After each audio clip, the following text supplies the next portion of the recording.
Genesis 15, verbond van God met Abram. Na hierdie dinge het die woord van die Here tot Abram gekom in 'n gesig en gesê, vrees nie Abram, ek is vir jou 'n skild en jou loon is baie groot. Toe vra Abram, Here, wat sal u my gee, aangesien ek sonder kinders heen gaan en die erfgenaam van my huis die Damaskeneer Eliezer is?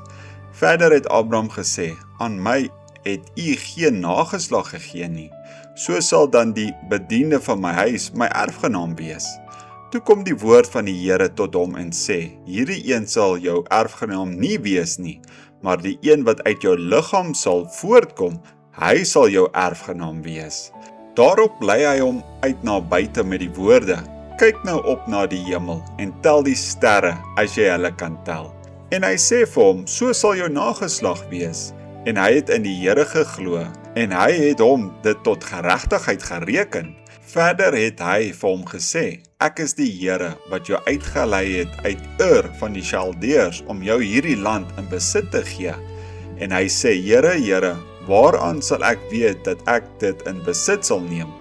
En hy antwoord hom, neem vir my 'n 3 jaar oud vers, en 'n 3 jaar oud boekooi, en 'n 3 jaar oud ram, en 'n tortelduif, en 'n jong duif. En hy het dit alles vir hom gebring, en dit middeldeur gedeel, en die helftes teenoor mekaar gelê, maar die voëls het hy nie verdeel nie.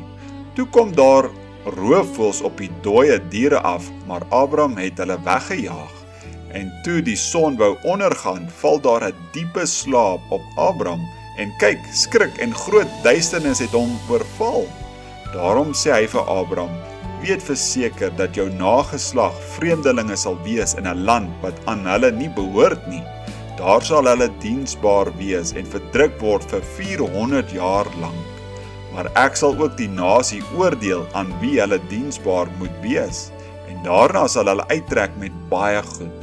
Maar jy sal na jou vaders gaan in vrede, jy sal in goeie ouderdom begrawe word, en die 4de geslag sal hierheen terugkom, want die ongeregtigheid van die Amorite is tot nog toe nie vol nie. En na sononder, toe dit heeltemal donker was, gaan daar 'n rokende oond en 'n vurige fakkel tussen die stukke vleis deur.